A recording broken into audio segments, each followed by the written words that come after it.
এয়া মুখ ধুই আহিলে এপিনে দেউতাকে গা ধুই আহিলে ঠাণ্ডা আজি এয়া আমাৰ চাহ আহি গ'ল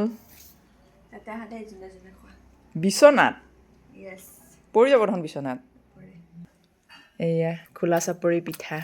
এয়া দুয়ো একদম বাপেকে যে খাব আৰম্ভ কৰিছে ময়ো খাওঁগৈ আমাৰ কাৰণে ব্ৰেকফাষ্ট নহয় না আমাৰ কাৰণে ভাত লাগিবই আমাৰ কাৰণে হৈছে চাহ ব্ৰেকফাষ্ট বেলেগ হেল্ল' এতিয়া আমি মাহঁতৰ তালৈ যাম ৰঙিয়ালৈ ৰেডি হওঁ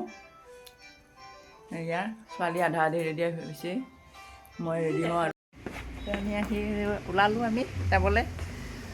মা আহোঁ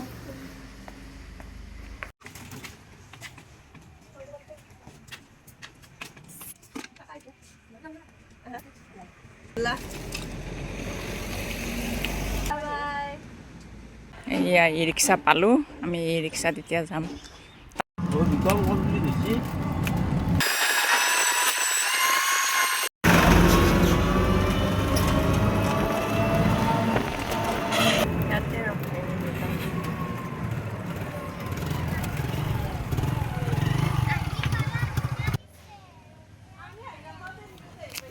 যি দুখৰ কথা হৈছে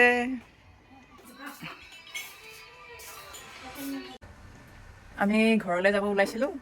গৈ আধা ৰাস্তা পাইছিলোঁৱে আধা ৰাস্তা পাওঁতে ফোন কৰিলোঁ মাহঁতক খবৰ দিয়া নাছিলোঁ বোলো ছাৰপ্ৰাইজ দিম মাহঁতক পিছে ছাৰপ্ৰাইজ আমিয়ে খালোঁ আমি আধা ৰাস্তাত গৈ পেলাই মাক ফোন কৰিলোঁ বোলো মা হেৰি কি কয় আমি ঘৰলৈ গৈ আছোঁ মায়েতো ক'লে বোলে ঘৰলৈ আহি আছ নেকি আমাৰ ইয়াততো মানুহ ঢুকাইছে তাৰপাছত আৰু কি হ'ব আধা ৰাস্তাৰ পৰা আৰু ঘূৰি আহিলোঁ ঘৰত যোৱাই নহ'ল আহি পেলাই আৰু আমি এতিয়া ঘৰলৈকে আৰু ওলাই গৈ ঘূৰি আহি মনটো আৰু সিমান ভাল লগা নাই কি কৰোঁ সেইকাৰণে আমি আমাৰ ভণ্টিহঁতৰ তাত সোমালোঁ আচলতে এতিয়া আৰু ইয়াতে দিনটো থাকোঁ তাৰপিছত আৰু গধূলি যামগৈ ঘৰত সেয়াই আৰু আজি কাহিনী মানুহে ভাবিও একো কৰিব নোৱাৰে ভাবিছিলোঁ আজি ধুনীয়াকৈ ফুৰিব যাম কিন্তু নহ'ল আৰু এই যেন কয়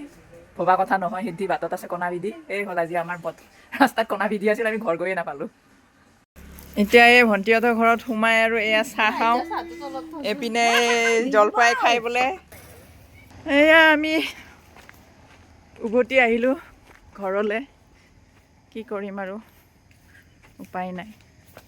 এই আমাৰ মায়ে বহি আছে অকলে অকলে